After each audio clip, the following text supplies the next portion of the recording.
I'm talking about Manipur. A year after violent clashes erupted in Manipur on May 3rd, the state has not come back to a normal routine. It's 1 year of Manipur violence. Tensions persist in Manipur despite recent decrease in large-scale conflict. Clashes between Meiteis and Kuki continue to challenge Biren Singh's claim of Manipur becoming a normal state. Manipur has done well to control poppy cultivation, but the inter-community relations have not improved. More than 200 lives have been lost, over 60,000 people displaced, and numerous cases of sexual violence against women have been reported. Last week, 2 CRPF personnel were killed in a deadly gun battle, a first in Manipur. Thousands of firearms and rounds of ammunition remain accounted for, posing a big threat. Security personnel note that much of the ongoing gun violence is carried out by locals using stolen weapons. So my discussion on Manipur, this special edition, is divided into 4 parts. It's very clear. The 4 parts are, the first part we are going to talk about the people who have been displaced. Then we are going to talk about Arunbhai Tengol and Mera Paibis. Then we are going to talk about the issue of 6th schedule. And then we are going to talk about drug smuggling. But right now, the thing which has happened peacefully is polling. But even during polling, there were reported incidents of firing, booth capturing and destruction of EVMs. And despite all attempts at reconciliation, internal division and complex issues remain. And over a period of hour, we will discuss them. So I'm joined by Hijang Misao, social activist, Rami Niranjan Desai, author and scholar, Northeast region. I am also joined by Suhas Chakma, Director, Rights, Risk and Analysis, and General Ashwani Sivach. And let me straight away first go to Rami. Rami, in this first edition, which is divided into 4 parts, we are going to talk about reconciliation and the people who have been displaced. Has the reconciliation happened in a year or not? Good evening, Karthikeya. You've posed a tough question right at the outset, as we all reflect back on the last 1 year and what we've seen, what Manipur has had to go through, at this point, I think, the mood is somber, when we think about how prolonged this exercise became, this conflict became. There isn't really there isn't really a balancing factor any longer. But, Karthikeya, I have to tell you, reconciliation is a difficult process. It's not a process that can't happen. We've seen the rates of incidents come down.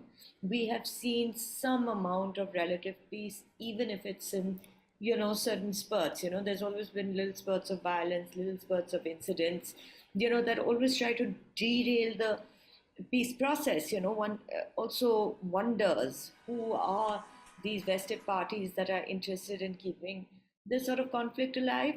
Or secondly, is the fact that it's taken on a life of its own, wherein the kind of the kind of advantages that have permeated into groups that are anti-national, anti-community. It's almost for them become a way to manipulate this situation, to to be able to take out the most out of this situation for their own personal vested interests. Now, if you were to ask me of reconciliation, and really, if we were to look at it rationally at this point, we have to be able to dream a little bit. We can't constantly be a part of that cycle where we think it's never going to happen, even though that it seems like a daunting process. Okay. I think, Karthikeya, it is incumbent on our young people, our educated people, people from both the communities. I have spoken to people from both the communities who are extremely rational, extremely tired of this conflict and wanted to end. And I think it's time where people let bygones be bygones. I'm not saying that accountability should not be asked for. There is a time, there is a place for that. But Point taken. Point taken, Rami. There are 3 more guests. Mr. Misao, you have been you were in Delhi. You were part of the protest that has taken place. What is the sense of reconciliation from the perspective of the Kuki community, the people who have been displaced? And I just request you, let's keep it to these 4 topics. The word is reconciliation. Thank you, Kartikeya. Today, I'm quite privileged to be part of this protest held in the heart of the capital city. And what I strongly said was like, who doesn't want peace? There's nobody, especially in Manipur, who doesn't want peace. But peace without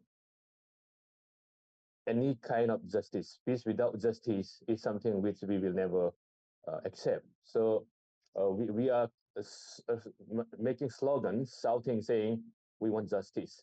There are numbers of families who are displaced, whose livelihood are totally destroyed, the lands they have left, and there are hundreds of lives taken. And if these laws, if you don't compensate, if you're not giving justice to that loss, I don't think reconciliation is a far-fetched cry, and that might not happen, because we want, as Rami was saying, everybody's tired. I'm also tired. Children are tired. Young people are tired. Aged parents are tired. Who wants all this violence? Who wants all this killing? But if something has to end, there should be a logical conclusion. Without any logical conclusion, you cannot even dream or think of reconciliation or the so-called peace. So without any reconciliation, there cannot be peace. And without any justice, there cannot be reconciliation. That's what I strongly put up today in the protest. So the key word is justice. Justice is required for reconciliation. Mr. Chakma? Well, I think at certain stage, reconciliation has to come. I mean, Manipur is not the exception. I think everywhere when the conflicts take place, it's natural that it takes its own time for the people to come to the terms. And of course, a number of elements do come out, stretching, or paving the ways, or issuing or giving some indications how the process should be going forward. I think we have to understand how radicalization takes place. Radicalization takes place in a situation where you are absolutely dispossessed. And that's what is usually used by all the groups, for all the communities, all the religions. And in this particular context, I think the key element is the rehabilitation of the people who have been displaced. But the sad part of it is, for the last 1 year, about 10 to 15,000 people have been displaced from Manipur. They have settled in or sought shelter in Mizoram. And the Union of India has refused to provide any kind of financial assistance. And actually, we had gone to the National Human Rights Commission. The National Human Rights Commission has been considering this as to why these citizens of this country who have taken shelter in Mizoram cannot be given some kind of assistance just to maintain or meet their bare necessities. So when the state's policy itself is dictated by the politics, whether it's majority or minority appeasement, I think you lose the side of, or you lose the credibility to be an impartial actor. See, state at the end of the day, whether it's the state government or the Union of India, they have to be seen to be independent and impartial. And how do you show that impartiality?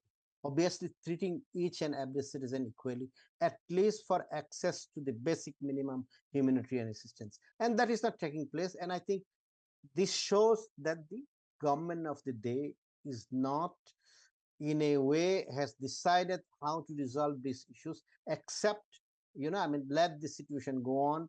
People will get tired. So the approach of the government of India at this point of time is basically just wait and watch. People will get tired, they will resolve it, rather than the state taking any initiative.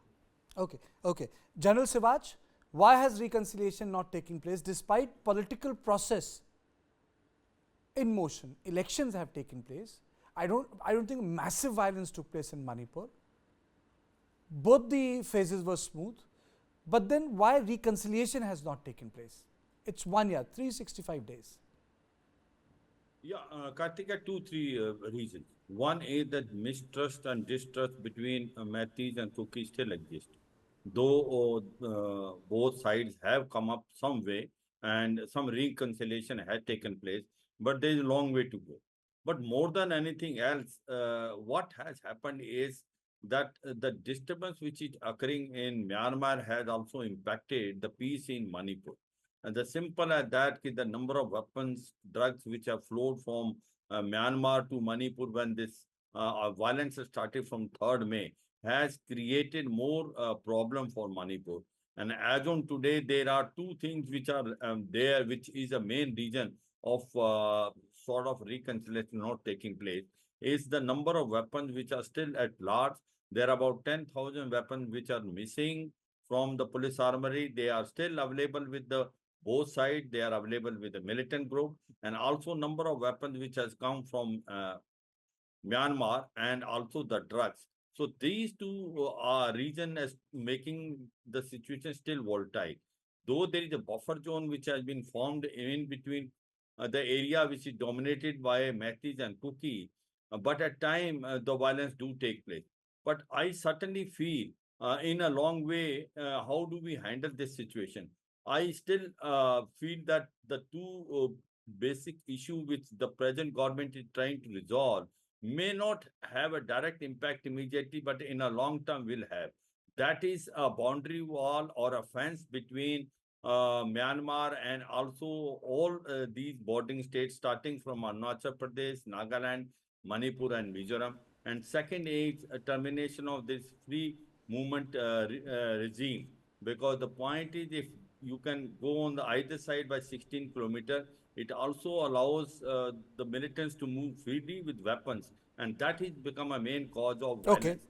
So I Okay. suppose if we take action on this, the violence will reduce in future. But as on today, reconciliation has taken place, but it is still long way to go. Okay, I've divided this conversation into 4 parts. Misanga, I'll come to you. It's a total 50-minute, 55-minute conversation. The first part is reconciliation. So the word justice came, the border came, the difficulty of the process came, as Rami said. The second part of the conversation is, which is very close to me, is this emergence of civil society activists taking extreme position and polarizing the society. It happens in systems where the sovereignty of the state gets challenged, because ultimately the sovereignty of the state can never be challenged in any liberal democracy. But in Manipur, CSO seems to be challenging it. Arambai Tangol, a hardline Meitei organization formed in 2020, assumed prominence during current crisis in Manipur. Named after ancient Meitei war strategy signifying spear wielders, it has surged in prominence in public narrative. That is one part of it, and the accusation by Kuki groups that they are the vigilantes. And based in Imphal Valley, having a cadre, enjoying popularity, and lending arm to hardline Meitei sentiments. And recent summoning of the 30 Meitei MLAs on January 24th stirred a lot of people's attention. The Kangra fort, it happened. The second part, which is visible to you, is on the screen. They are the Maira Paibis, also known as the Mothers of Manipur, established in 77. The group comprises Meitei women from diverse backgrounds, often referred to as the torchbearers due to the sort of work they have done against civic life, in civic life, or for example, in terms of controlling alcohol and other things. They command respect, but then it has created a lot of polarization. They have come into picture whereby they have stopped Indian Army from doing the job. But they were the one who were at the forefront of the Iron Shamila protest against AFPA. That is one part of it. The other part of it is the Kuki organizations who have taken a completely hardline stand on certain issues. So, Misao, to you, are the CSOs real troublemakers in Manipur? Misao. That's a good question, Kartike.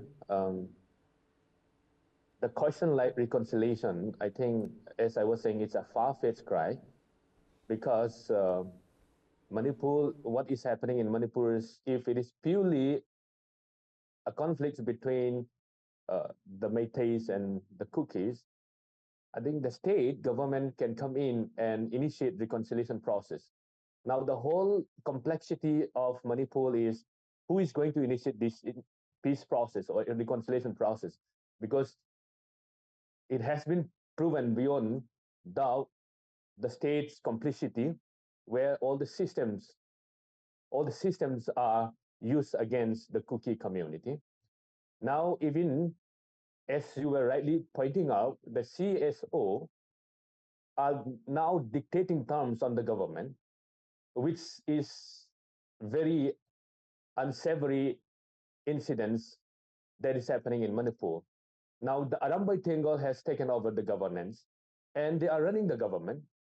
And in such kind of situation, when the elected government, when the democratic government is not functioning and the entire systems is being taken over by all these extremist groups, the radical Meitei militia, who has the tacit support of the so-called Mera Paibis, who were once respected, who were once honored because of the cause they stand up for. Today, there's a whole range of whole system connivance. The extremist group, the radical, the CSOs, the Mera Paibis, and the government, the whole systems, the whole, uh, the whole of Manipur is conspiring against this particular community. And what option do you have? For us, especially for the cookies, what option do we have? We don't have any option but to defend ourselves. There's no instance where cookies are also taking offensive role. Now, we've been so happy after a hiatus.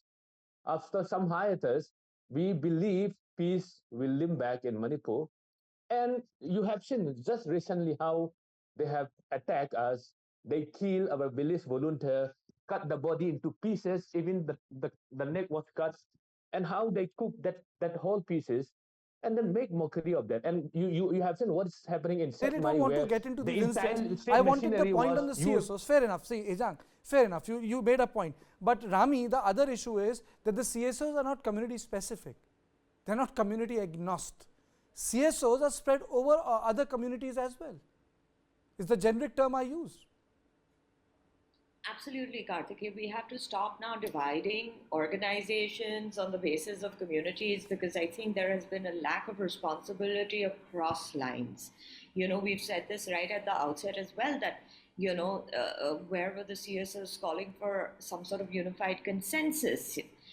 Mira Baibis also, when we mentioned them, to blanket Judge Mira Baibis would be a completely false way of looking at things, because even within them there are sections. Some sections may be more politically driven. Some sections are, I was there at the peak of the conflict, and some sections were totally unpolitical, who were sleeping outside their homes in the cold, just so that they could be the buffer zone between any sort of conflict or any sort of attack that came or befell on their homes. So some of the causes are very noble, some of the causes are not.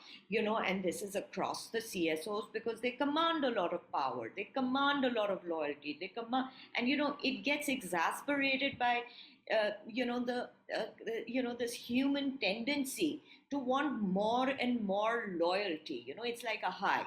Now, what I want to say is, Karthikeya, that there are enough young people, and I've spoken to them, and people are tired, they want normalcy. There was a time that they could go to the hills and have picnics, and people from the hills could come to Imphal. How is it possible that we can't even get 50 people together, 50 young men and women from both the sides, who meet across, even if, I don't like to call it the buffer zone, but whatever it is, meet at that point and just say, look, a just even as a token that we want to take this step towards some level of reconciliation, shake hands and give a hug and say, let this be a starting point. We're not going to agree on everything, but at least we can stand in front of each other, and we can influence people. So I think the point of hate is over, the point of aggression is over, and anybody who takes this step, history will remember them very kindly. And I really hope that something simple as this can become into something bigger. I wish this is 1 year of the Manipur conflict. I wish next year we are not talking about it, we're talking about how Manipur became an example of bringing peace back into a really fragmented society. Mr. Chakma, I know you have been part of multiple programs I have done, and multiple times I have asked this question. But there is also one thing which I have seen. I have realized that most of the mainstream politicians have not pushed these CSOs enough, a section of these hardline CSOs enough. They have won their seats, but they haven't done their social duty enough. I don't know. I don't know that. Is it because it's really dangerous even today to do that social act? Well, I think, we have to, at the end of the day, understand a couple of elements into it. The first element is, if we call it civil society, I think it's an abuse of the word. They are not civil society. They are uncivil society. They are vigilante groups. They are basically a reflection of the failure of the state. Where the edifice of the state structure doesn't exist, then you will have these civil society organizations, uncivil society organizations, or communal organizations coming up and playing the role of the protector, vigilante, whatsoever you call. And because the state doesn't exist, it cannot provide the space to the mainstream political leaders, and that's why they are not taking any initiative. The fact that both sides, I'm not talking about one particular side, that this kind of community organization, which we should not necessarily call civil society organizations. Civil society organizations are, I think, they have a very narrow definition. We talk about the non-governmental organizations, etc. These are community-based organizations which can turn into communal organizations. And they exist and they become so powerful because the state doesn't exist. State fails to deliver its responsibility, then some people have to come in and play the role or replace or supplant the state itself.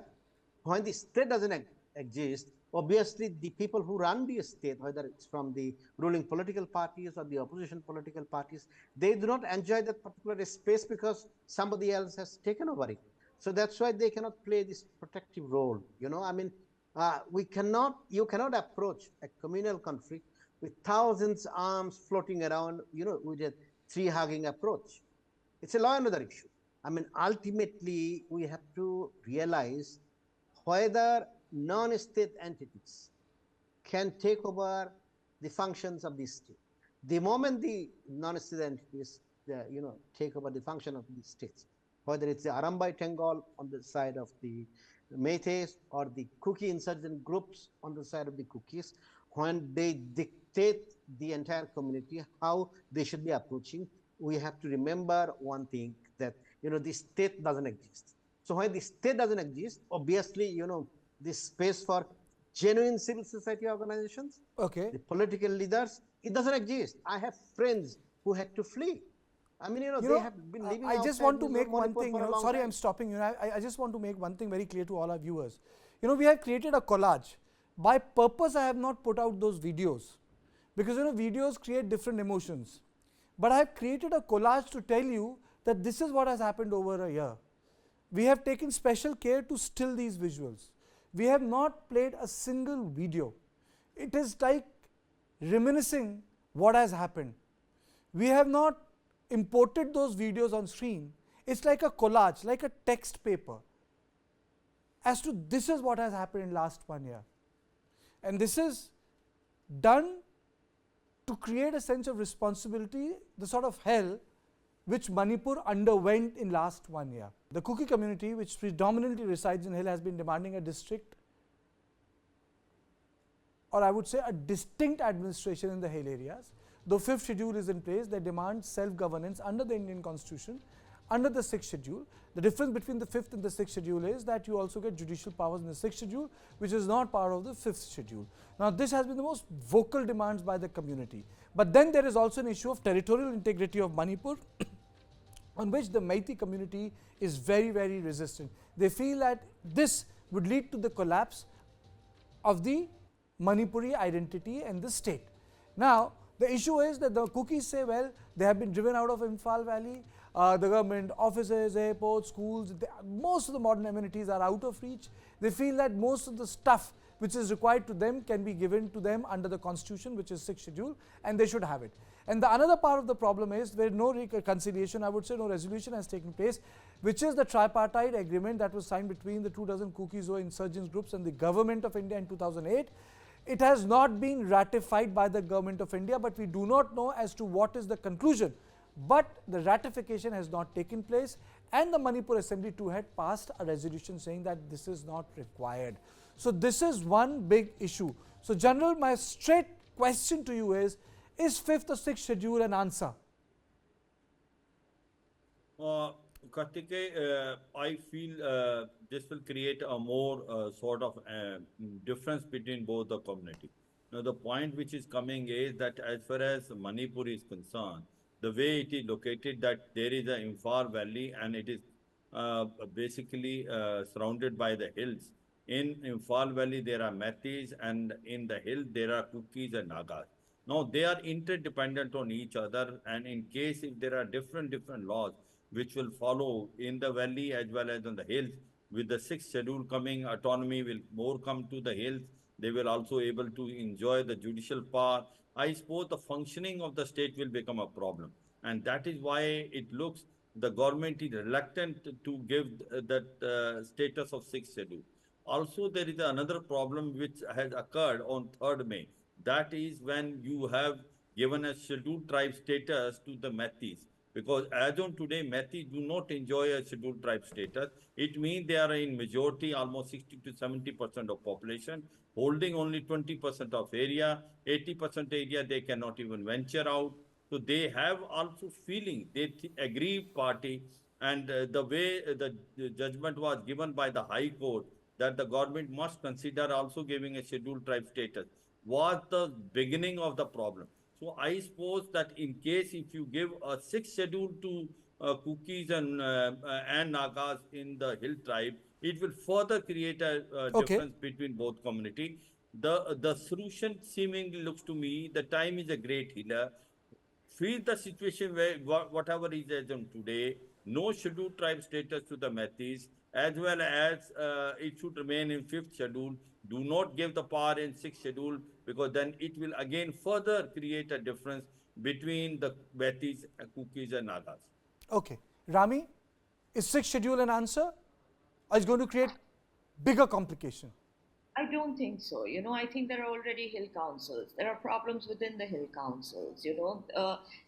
There are tribes, there are sub-tribes that are represented in the hill councils, and sometimes we've seen that there has been a lower representation of the smaller tribes. So there is conflict. There's conflict in decision making. There's conflict in redistribution of the funding that comes in. So on and so forth. And it is problematic. And like my esteemed panelist before me said, that at this point to make any move is possibly not going to be objected by the rational people on both the sides, but the vested interests now that have become used to this conflict because of the benefits that they are gaining out of this conflict. So any change in status quo right now might change things. Also, this is it's not just judicial powers that you get, but there is great funding that also does come in. So until there is some amount of responsibility, credibility, and streamlining of the processes within the hill councils itself, to give further powers at this point does not make sense. But this goes across communities. And like I said, if there has to be a resolution, that resolution is not at this point going to come through any policy changes. This is going to come through the sheer exhaustion and the sheer belief in people that it is time for peace. And that can be done if there is initiative Okay. taken by clean-hearted people. Okay. Misao, is sixth schedule an answer? Do you think that the sixth schedule can really address all the issues? I think, to be honest, we won't be even satisfied with six schedule. But what we are demanding is not six schedule. I think that should be made very clear. We are demanding separate administration, not less than UT. Now, coming to sixth schedule, But sixth is it, schedule Misao, is sorry, I'm not. interrupting you. I haven't interrupted anyone in this show today. But if I recall, the tribal groups in the earlier conversation would say sixth schedule is what they want. And now you have, for the first time in last 1 year, you have used the word union territory. That's what we demand now, because I'm going to tell you some of the history. Because under 371C of the Article of Indian Constitution, the Hill Area Committee was formed. And, and, and the district council under the Manipur Hill District Council Act 1971 were instituted to protect the tribal interests. The proper functioning is obstructed time and again. The sixth schedule demand started way back in 1974, and it was always rejected by the state government. Now, this Hill Area Committee, which is looking after the interests of the tribal community, is just a toothless committee, because they have only the recommending power, but when it comes to amendment, when it comes to any kind of other, important bills which need to be introduced in the Manipur state, this Hill Area Committee has no vote. They are powerless at all. Now, when you are instituting this Hill Area Committee under Article 371C, which is a powerless, which is toothless, what is the point of demanding sixth schedule?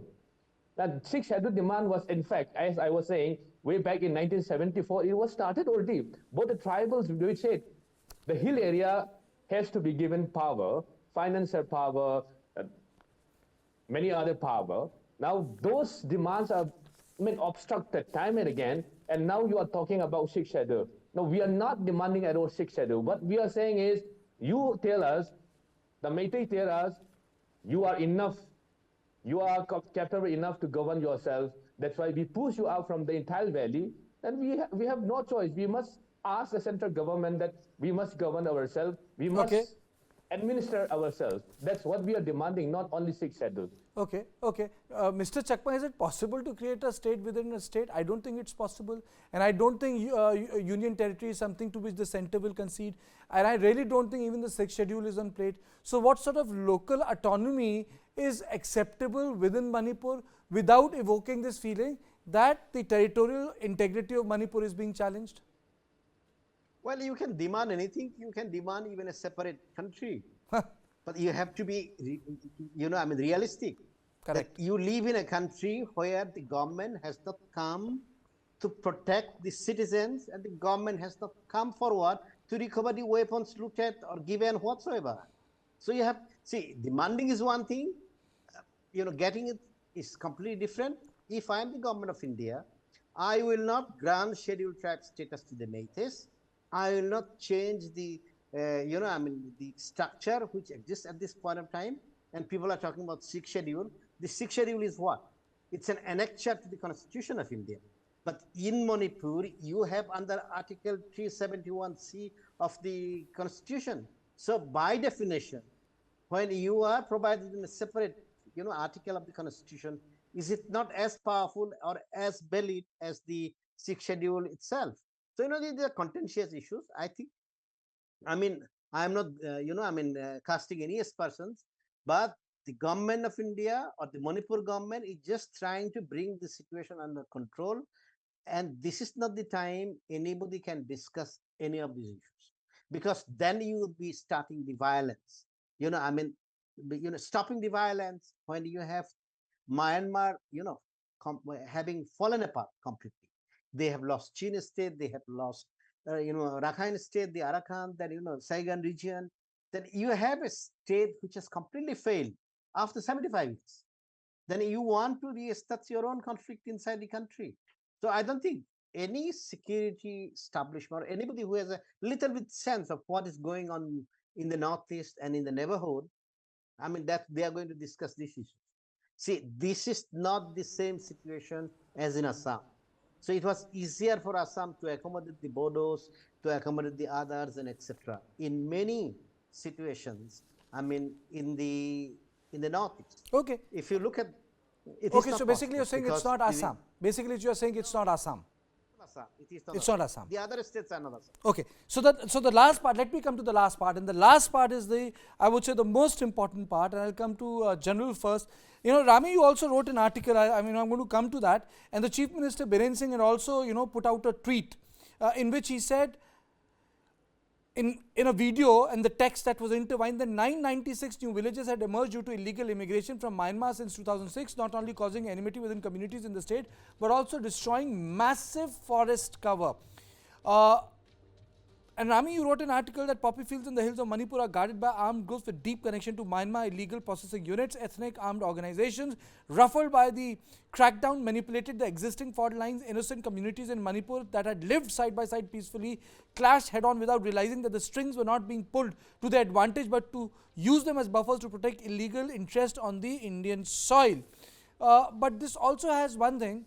According to the governor of Manipur, as many as 3,010 acres of poppy cultivation were destroyed in Manipur. She credited the government's effort on the war on drugs. So first to you, General, this is an article which Rami has written. There were a couple of quotes, data which we already have. Is this also at the heart of Manipur after a year, sort of a, if you look back, is poppy cultivation also at the heart of this conflict? Illegal immigration? Yeah, absolutely. Kartike, both. One is illegal migration. Second thing is cultivation of poppy is part of a problem. The reason is simple. You know, the problem is occurring in Myanmar. The situation is going from bad to worse. The militant groups are taking over. Military junta is on the run. And over a period of time, what has happened is that the Chin population which was there in Myanmar slowly and surely start moving toward Manipur because the borders were very free to come, and they settled down in a hilly area which was dominated by the Kukis. And since those hilly areas were not populated, it was easier for this Chin population to come and settle down, though very illegal. And they have done two things.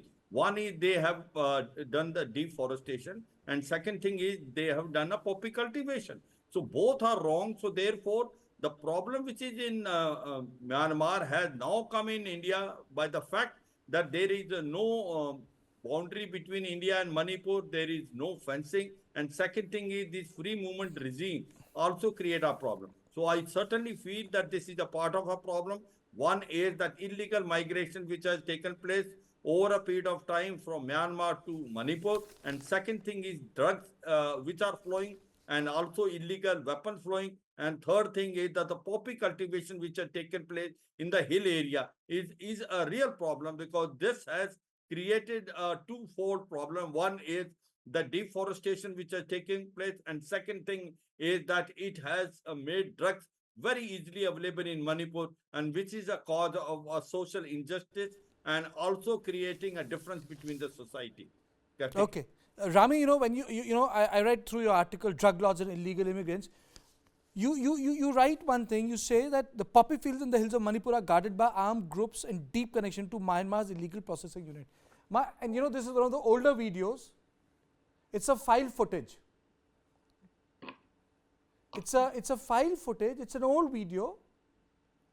It's the middle of the conflict, and I've used this to explain the context that the Chief Minister has been saying that these are the poppy cultivation.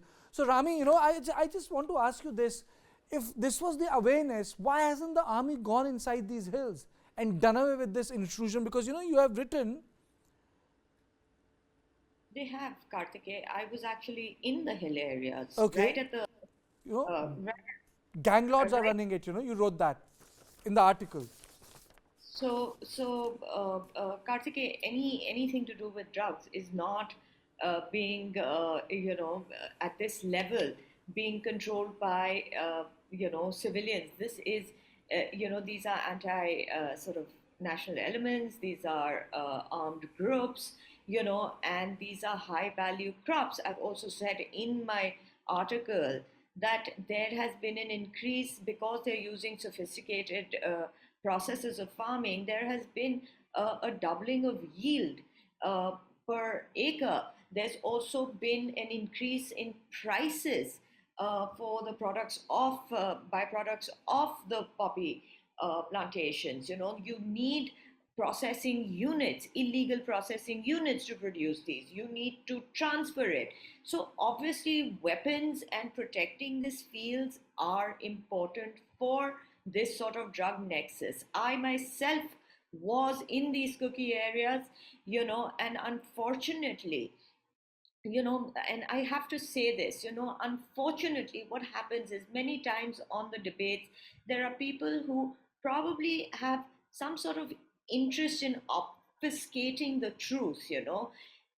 We've always been very clear that cookies are not illegal immigrants. We have said this over and over again. But illegal immigrants are illegal immigrants, and they are settling in the hill areas. Poppy cultivation is illegal. It's illegal on Indian soil.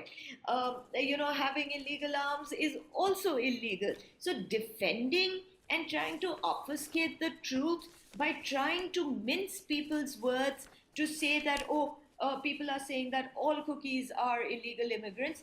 It's said those people should be pointed out, not by anybody else, by the cookie community, to say that you're making a fool of yourself on television. You are making the situation more complex, and you are breeding hate. Because I think in the in the hope of securing our national borders, with the importance of national security, we have to call a spade a spade. An illegal immigrant is an illegal immigrant.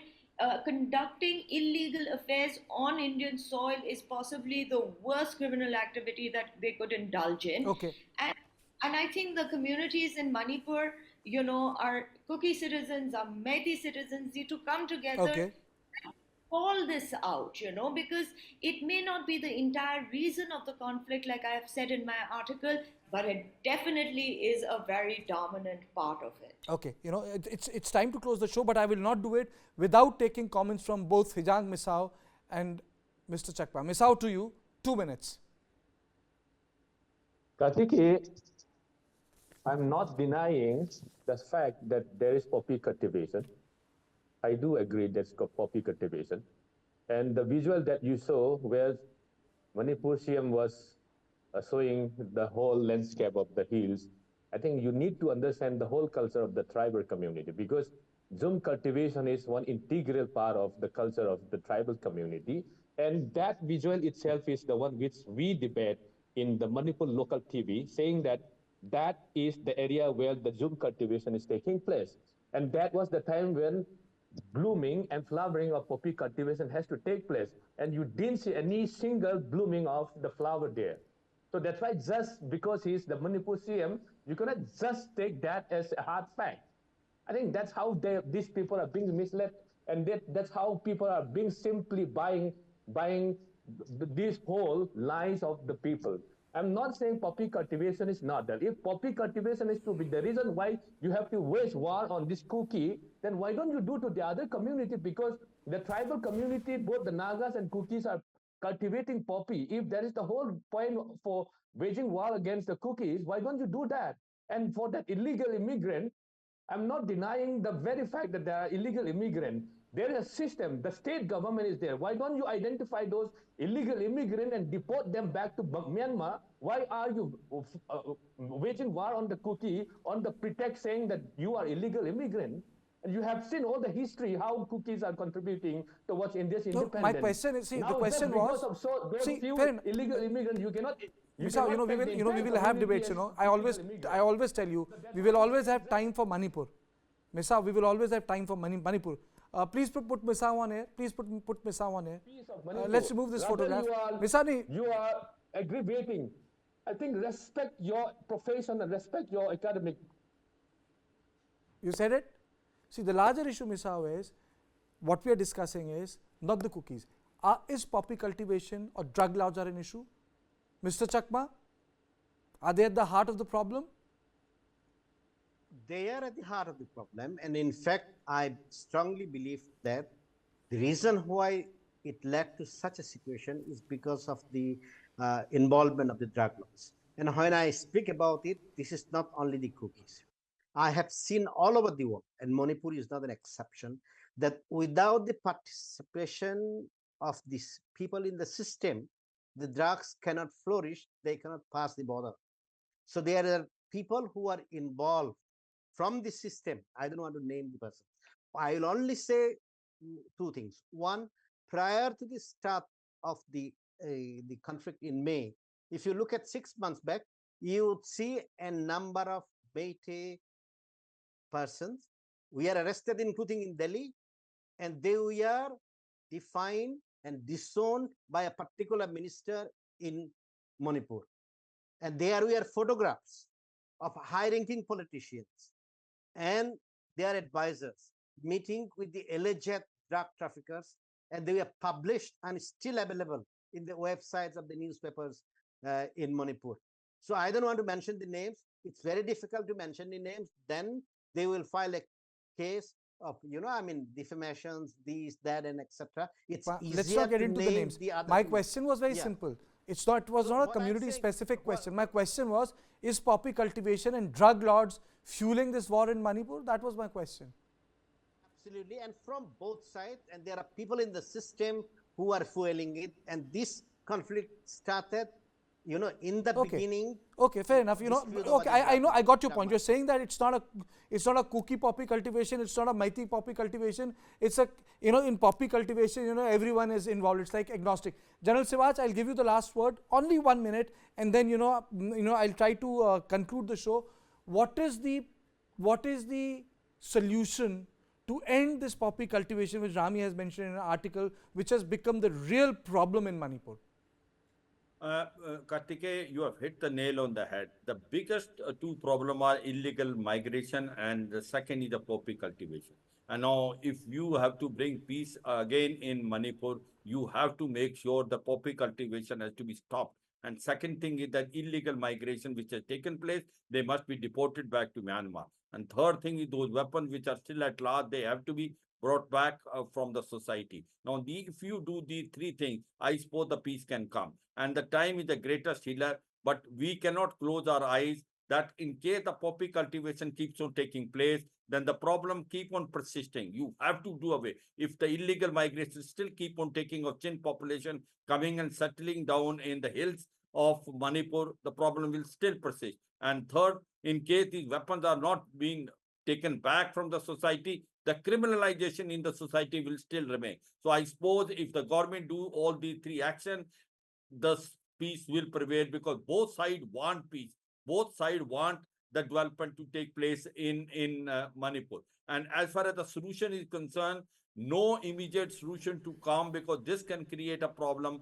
The distrust and mistrust has to be reduced. And I suppose the best solution to is take the head of the societies, try to bring them together, reduce this thing, but take action on these 3 points which I told. There is no doubt that has to be stopped in case we want peace in Manipur. Okay, thank you all of you. But my take on the Manipur is that at least a couple of things needs to be done. One, the powers of these civil society actors, which Suhas Chakma very rightly said, they are uncivil society actors who in the garb of civil society work have actually challenged the sovereignty of the state. They really need to be sidelined, whether they belong to the tribal community or the Meiteis community or the Naga community. The sovereignty of the state cannot be challenged. They cannot be seen challenging the army, they cannot be seen challenging the Manipuri police, they cannot be seen challenging the state apparatus. I think that is at the heart of the thing. And the second thing, that the peace talks which are taking place, which Biren Singh very categorically spoke about, I think some results need to come out quick and fast. He in an interview said that the talks are already taking place. I think there has to be some resolution on table. Third and foremost, I think the elected lawmakers need to be seen in the areas of violence, not to be meeting on the people of their community, but creating an interfaith, inter-community group and then going to other side. कहने का मतलब है कि अगर एक community दूसरी community की हिफाजत लेती है उसकी लीडर्स की, so at least this will trigger the process of people coming back and the ghettoization even if people say that, I'm daydreaming, the ghettoization of the society will end. And I think that's the most fundamental task in front of any government, to end the ghettoization that has taken place.